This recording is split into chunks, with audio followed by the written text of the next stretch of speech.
Hey, everybody. Hi, everybody. Hello, hello. Oh, David Jordan, mute. Hello, everyone. Hey, Anastasiia. Hi, everyone. Hello. Hi, everybody. Cool. Okay, T, I think we've got a whole bunch of people that are joining. We should probably put reminders in at the beginning of each session because some of our amazing speakers are forgetting to look at chat and Q&A. And therefore it can get a bit stuck or stilted. So as a reminder to everybody in this session, please make sure that you use chat. Please make sure you use the Q&A function. That's the only way you're going to get to ask the panel questions. But equally to the panel, please make sure that you also look at the chat and at the Q&A session. Cool. Toby, over to you. Is it? I forgot what we were talking about.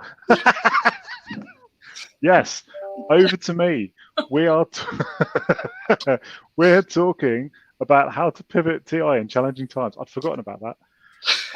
I'm not going to lie, it's been a busy morning, folks. I'll definitely want to talk about over a beer one day. Yeah, how do you TI in challenging times? I think we're all facing some pretty tough external context at the moment, external markets. We're getting some real challenges. We're starting to see that impacting through into TI teams. And there's been a couple of people that reached out to me that have been let go in various companies that have essentially taken a hit on their talent acquisition function, and TI has been an element of that. So with that in mind, I thought it probably makes sense to have a bit of a chat around what can we do to try and avoid that situation? How can we pivot our work? I think innately we all feel like there's lots we can do to help, and lots we can do to help the organizations and try and navigate these waters. But I think that's quite hard to pivot to, particularly if your TI function's been more at that requisition level of TA, embedded in TA, etc. So wanted to have a bit of a chat around that, really. So I guess starter for 10. Has anyone been going through this journey? Has anyone gone through this journey? And what would be initial thoughts around it? Shall I start, and then people can kind of just gives people a bit of time to collect their thoughts, because that's how this stuff normally happens. Is I just go blur, and then, Perfect. And everybody else can have some time to think. So the stuff that we're seeing, which is obvious, right, in an economic downturn, is consolidation. And how do you, if you are looking to consolidate, how do you make sure that you don't consolidate in such a manner that it hurts you in the longer term? And that consolidation of people or locations or words out of my mouth. So it could be both. Sorry. Right. So most, some clients are saying actually we've expanded footprint and we've been pretty dramatic on that, and now we need to look at a way of consolidating our footprint, and that might be a spoken hub model, or it might be shutting places. But what has happened is that they're definitely saying, but we've recognised how access to skills hurts us. And so we can't afford to do this the way that we used to. And to refer back to Jerry's comment earlier, actually, how do we prevent a legacy problem from occurring? There's a massive opportunity for TI in that. And then linked to that is then, if you are looking at reducing headcounts, making sure that you're tying that in to skills availability and accessibility, so that where you are reducing headcount, you're not going to do it in a place where cost to hire, time to hire and rehiring is going to cost you significantly more than any potential savings that the business might make in the short term. Well, over to everyone else. That's it. Hopefully that's given you enough time to now go and have some thinking. Yeah, thanks, Alison. I think for me, the focus for this has to be on agility. As a function, we're quite uniquely placed to align ourselves and maybe realign ourselves to changing business needs. And to be honest, I don't think that's any different just because we're entering a recession. In fact, I'd probably argue that times are always pretty challenging, and especially when you're a function like TI that's often in startup mode, often there's a bit of a limited understanding of what we do amongst the wider business. So I guess for me, it's about that functional and organizational agility, being able to adapt what we do to suit those changing needs, and perhaps not being too proud or resistant to be able to do so, and not necessarily boxing ourselves off into limited service lines. Things are always going to be changing. Organizations are always going to be rationalizing, like launching new products, moving into different areas. So there are always going to be opportunities for us to support and add value in different ways. And I think, yeah, change is a constant. It's a bit of a cliche, but I don't think it's a fundamentally different environment just because we're entering a recession. I think the TI are always going to be in that box to a certain extent. Yeah, I would totally agree. And as Alison mentioned, right, we cannot do things the way we used to do them before. And here I think that the TI also has a role to really take a lead in helping organizations to be more flexible and how we also deploy our resources. And I could see that we started talking more not about, just the skills availability, but also reskilling, upskilling, redeploying, and really making sure that we come up with a little bit more organic, but also flexible workforce model, putting people, of course, in the heart of all of that. Yeah, I would agree. I think there is a real balance to be struck when it comes to it, because I think, in TI we are really specialists in terms of what we do, but there's a danger that we can go down that niche route so hard that actually the business sees us as niche and sometimes irrelevant to other parts of what they do. So there's a lot of, I guess, onus on us as a function and an industry to enlighten and educate around what we can do and just not expect the work to speak for itself. And I think it's a really interesting question that Jay brings out in the chat about the recessionary winds, increasing pressure on TI hiring and reducing existing TI footprint, because I think the recession that we are coming into debate over whether that's official or not, but it's unusual, isn't it? We're coming into recession where we have really high employment, and that's an odd position to be in. And I think from a TI perspective, it gives us a really unique perspective to talk about that, because actually, yes, there's all these economic factors, but there's still quite a huge demand in terms of that skill set. So I don't think it's anything that we've seen before that we can really base how we go forward with it, but I think it gives us a unique opportunity. I love that, Kim, and I think I was talking to someone last week, and it's around gut feel versus data. And this isn't necessarily a plug for data, but actually, our line managers, our business leaders used to have experience of the situations that we were in, and they made sense, and they could draw on their gut feel that drew on their experience. And actually, what's happening now is just really weird. The macroeconomic factors don't add up to what is necessarily happening on the ground. And so it's almost like the business leaders haven't got that gut feel, that previous experience that is relevant to suddenly draw on. And so I think for TI, there's this massive opportunity to go, this can be data, this can be insight led. We can look at this through a different lens. And all of that talk that our business leaders have been saying about people are our greatest asset, and skills are access to skills is our top 3 challenges for a CEO. Suddenly it all kind of comes together. If ever there was a moment, this is our moment. I'm not going to sing, but I just think it represents only an opportunity. Now. Do you think that the bit I'm hearing kind of from... Oh, I'm getting some wicked feedback. I love hearing my voice twice. It's lovely. From a few people there is, it's really about educating the business and educating the leaders around what we do, and re-educating them, because I think we have a habit or a risk of getting pigeonholed into they do X, Y, Z, but are people having to double down on that kind of essentially the communications strategy, how you re-educate and how you engage with the business and the leaders to make sure you can get that positioning right?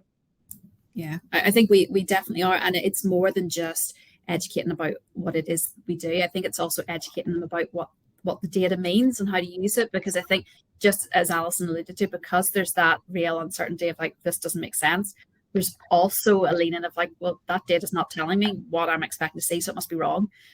So it's a little bit of the education of what we do, but also how it can be properly applied. Yeah, and I could also sense that among business leaders, there is also now a little bit more openness to really go with a data-driven approach to decision making, because they don't have a gut feel, as Alison just mentioned, right? And that resilience that we have in TI as a behavior, right, or as a attitude, which Kim was also talking about, I think it's now also being extended to a way broader audience within corporates. And people are just way more open to different opinions and to data which shows them a different direction. So we still have a big role to play to educate them on that, but I can sense a bit more openness to change than before. Yeah. I think to add to that, look, it's a constant, isn't it? All the time we have to be educating our stakeholders on what we do, but also what we don't do, more importantly. And I think there's always going to be, we want to be flexible, we want to add value, but also we do have a core service proposition. I think alongside that, if there is less demand, or there is, because of the economic circumstances changing, I think that also does present an opportunity to kind of spread the word and build demand for the future for TI. Often we are sort of the best kept secret in a business, and if times are quieter, maybe that's an opportunity to build brand presence for what we do and build those awareness levels in the wider business, so that we're creating demand for the future. That's not to say that my function has been much quieter over recent months, because it absolutely hasn't. But if that natural flow of work has slowed down, then could be a classic opportunity to go out and get in front of those stakeholders, so you're kind of future-proofing the organisation for the future. Yeah, and I think that... Oh, sorry, Alison, were you talking? We can't hear you, which is a first.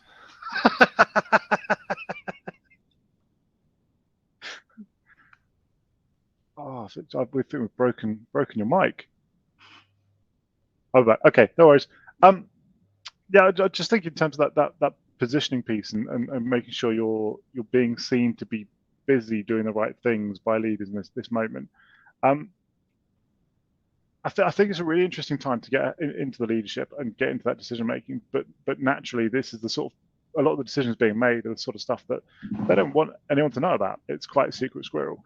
I think that whole communication strategy is one of the hardest things to get right, particularly for TA generally, and that's where most of our functions still naturally sit within TA, for good or for bad, and we can debate that in other sessions later.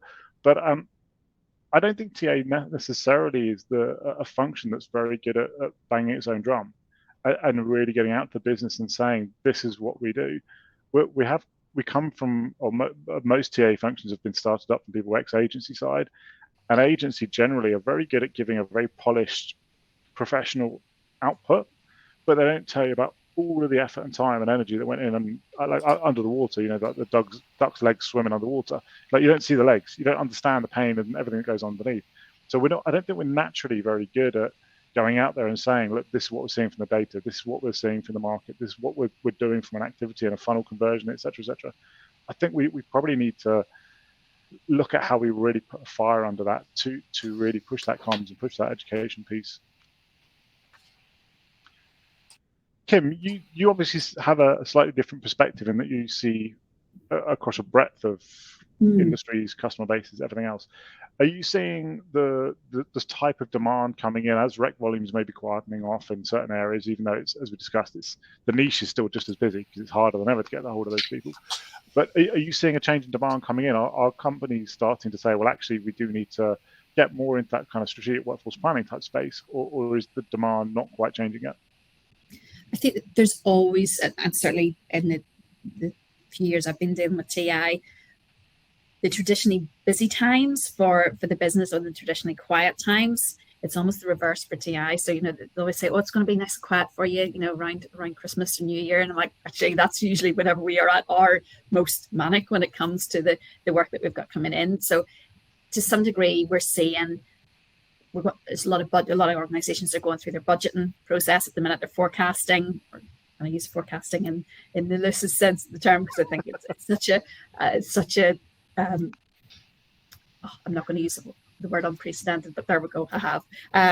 It's such a difficult market to forecast in. So that thought process is there, but I think there's so many factors at play. Like I say, there's a huge amount of confidential stuff that's going on. So we're seeing a lot of requests coming to us at the very last minute to say, okay, this is what we're thinking of doing. We can't give you all the information, but we need this bit.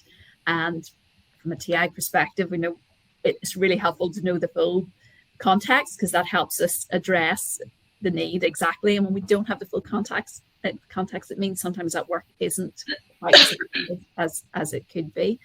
But I mean, Jay brought out a really good point in the chat and saying, are you feeling unwritten expectation of adding more value in the work effort. I think that is definitely hitting the nail on the head for me, because it's been so successful that actually there's a real, not just unwritten, but also a said expectation of, you need to be able to then predict what's going to come next or help us to forecast that. And actually, it's a little bit, again, about managing those expectations around the limitations of TI as well as the benefits and values that it can bring. And yes, we can do all of these amazing things, but we don't have a crystal ball either. I think that's the key. Toby, when you were talking, what was the results of the poll? You can hear me again now, sorry, so it was short-lived. What were the results of the poll that talked about busy versus less busy? So the vast majority were busier and being asked to add more value, which is Jay's point, isn't it? Yeah, it was about, I forget the exact number, it was about 75% in total that were busier than they've been. And out of that, I think it was about 30% are getting extra resources to help with that. And about 40-something% were busier, but tough luck. So suck it up, buttercup. You're not getting any extra resources for any of this. So it definitely feels like leaders are going into saying, we know we need more, we know we need something, but we don't necessarily know what we need. And that, one of Jay's points in the chat as well was around getting the voice of the recruiter and tying that back. And I think that comes to David's point earlier around kind of the data versus the gut feel. And Amazon, we often talk about the anecdote versus the data point. And if you got conflicting information, generally it's the anecdote that's correct and it's the data point that you got wrong. And I think we're probably in a market more so than ever where we really need to try and couple those together, because the leaders, to Alison, your point, they're going to be falling back on what they've known from years of old. But this isn't years of old. It's a very different market. And we're seeing, more and more companies being quite aggressive and bullish and saying, it's now a company-driven environment and we can push people back to an office, et cetera, et cetera, et cetera. We're seeing all these different change. But I think getting that voice of the recruiter is still really key. And I don't think generally it's an easy thing to do. Has anyone got any kind of secret source as to how they capture the voice of recruiter at scale? Because I've always struggled, to be honest. Yeah, it's the holy grail, isn't it? How you can gather enterprise data from a massively disparate recruiting group. And hand on heart, it's not something that we've managed to do. I think because TI within SAP context, we do primary and secondary data. So where there is an opportunity to collect those primary data sets, whether it's perceptions or whether it's brand analysis or competitor insights, we would look to gather those from our own conversations that we're having in the marketplace and also marry that with the more data-driven aspects. So that's within our function. We do try to gather it from other groups, but actually doing that at an enterprise level, standardizing that and making it GDPR compliant across hundreds and hundreds of recruiters. Yeah, I think we're probably on the same journey as well. So any ideas welcome. We're going to hear a bit more, Anastasiia, from you, I think, around competitor intelligence a little bit later. So without giving away some of the secrets in your session, it kind of strikes me that now is a time when talent intelligence has got a real opportunity to be something different around competitor intelligence in a market where companies, some of them are making some pretty rash decisions pretty quickly. There's a real opportunity to nail that. And David, I agree, that can be primary and secondary research, right? So data can help you kind of see what's happening, and then you can really understand it by carrying out some primary research. Anastasiia, what would you say your takeaways would be on the use of competitor intelligence in an economic downturn?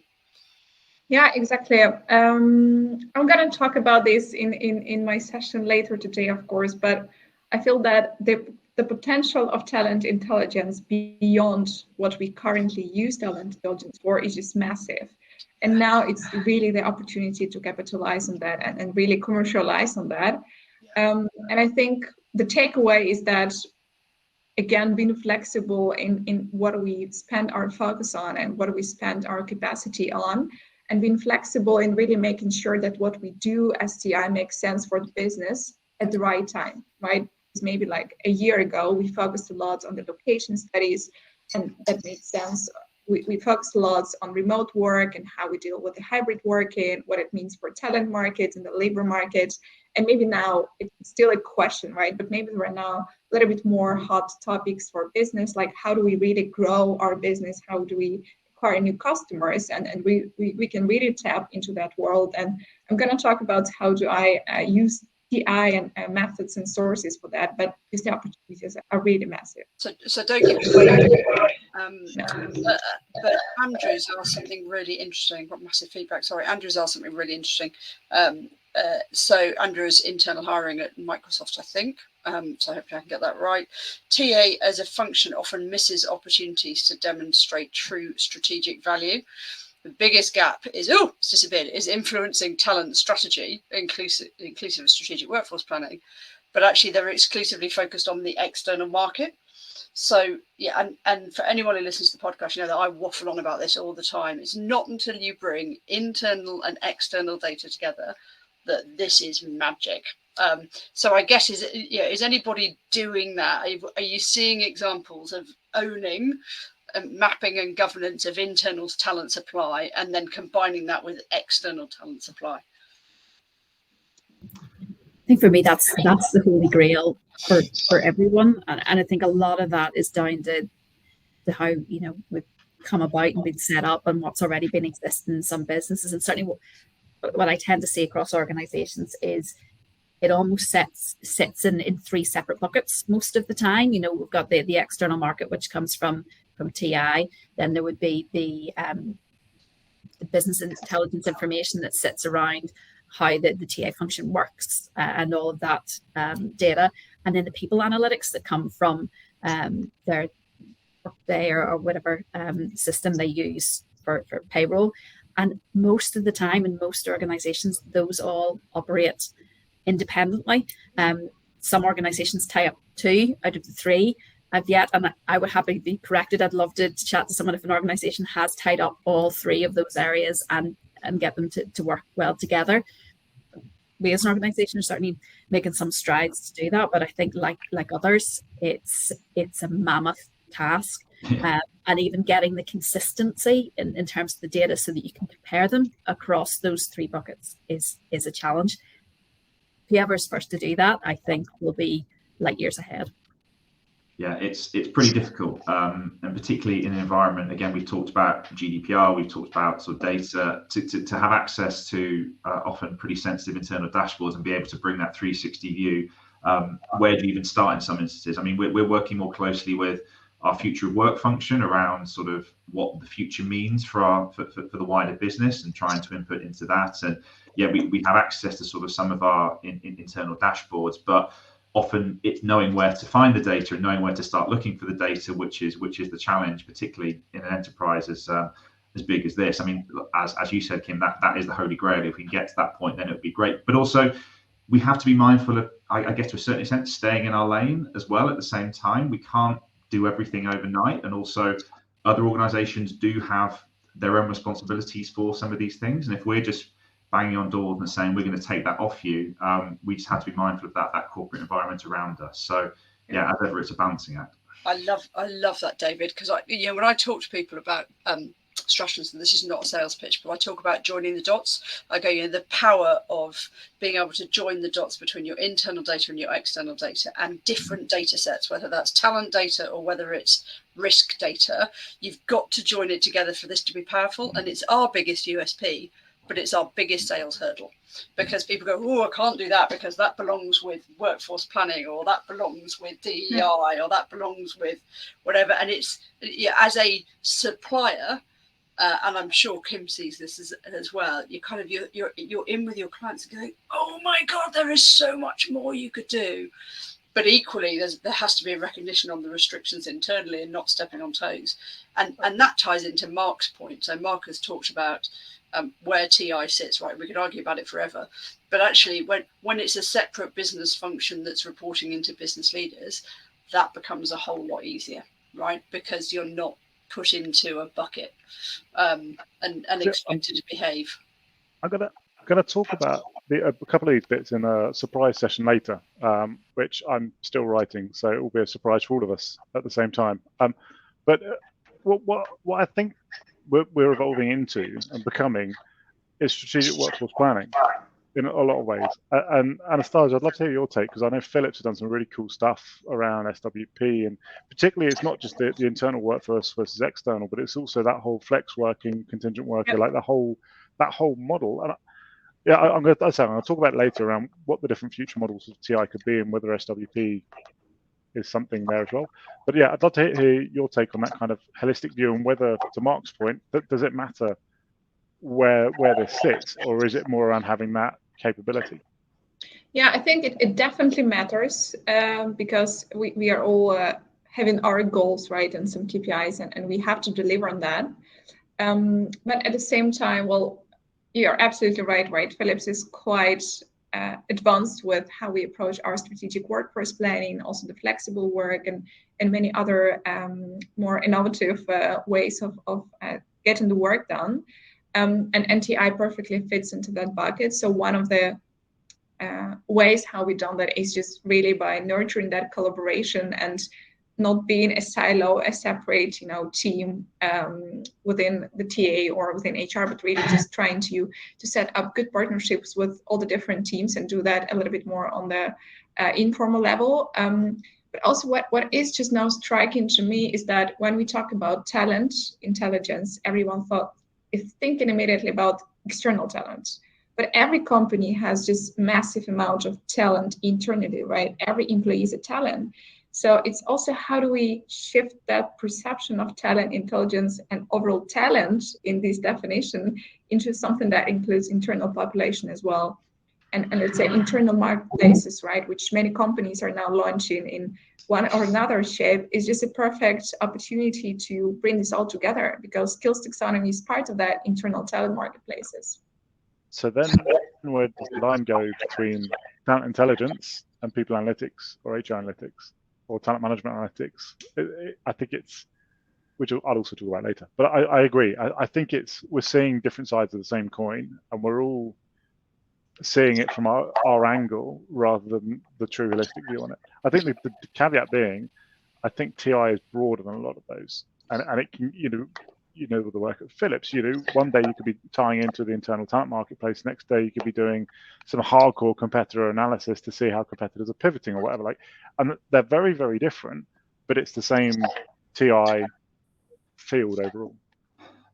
I think for me, it's about the whole master-servant relationship. Ultimately, in my view, it doesn't fundamentally. So within SAP, we sit within talent attraction. We sit in the global recruiting function. But actually, if we can demonstrate that we can execute and we can add value, we can build relationships with the right stakeholders at the right time, you will get that access. You will get that ability to work with the wider business.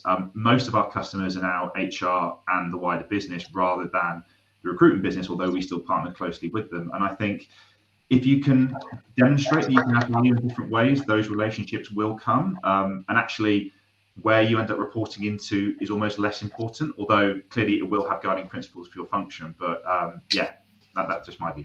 Completely agree. Now, Toby, it's 11:43, and we weren't going to have moderators, but if we don't, you're going to go off on one. So Q&A. So I'm going to go into the Q&A. Yes, I was going to too. Good. Yeah, right. So, Farley, you've written, the need for talent intelligence has been picked up overall by fairly established and large organisations, whereas its presence in the startup ecosystem is rarely observed. What can be done to acknowledge the importance of TI and build momentum in the startup space? So I guess there's two really quick things. First of all, there's listen to the session with Jerry Hugh that was run this morning. So that was all about talent intelligence in hypergrowth businesses. Secondly, download a report. There's a link. You can have a look at talent intelligence in high growth businesses. And thirdly, Kim, how many of your clients are large organizations and how many are smaller hypergrowth organizations? Because I think you and I might have similar views on this. Yeah, there's probably quite a mix when it comes to that. The majority would be large organizations, but there's a few hypergrowth ones on there too. Yeah, I thought there would be. And then next question. Oh, I've missed it. Remy, what have you done? Oh, there we are. So Remy, good to hear you. God, it's early in the morning for you, Remy. So Remy has asked a question at I think about 3 o'clock in the morning, unless he's currently in Europe. To Kim, this is setting expectations because of the current limits of TI. However, what would you say are the 1 to 3 items for talent intelligence that can enable or remove limits for an organisation? I think we're missing a wee bit of the question. So conscious of the time, but if anybody wants to send me through the question again, I will more than happy. Perfect. I think that's the 3 o'clock in the morning response. So that's okay. And then just final question from Shravani. Shouldn't TI be an essential input to strategic workforce planning? We've got time for a show of hands. So should TI be part of strategic workforce planning? Yes. Yes, it should. There you go. That's it. So, Shravani, thank you very much. That's 100%. If everybody, I have a feeling that's 11:45, which means we now need to stop tea. So if everyone can now head back to sessions, massive thanks to David, to Kim, to Anastasiia and to Toby for a group session. And thank you to everybody for a whole bunch of questions. I'm really sorry we only got to them at the end. Thank you so much. Thank you. Bye-bye. Bye.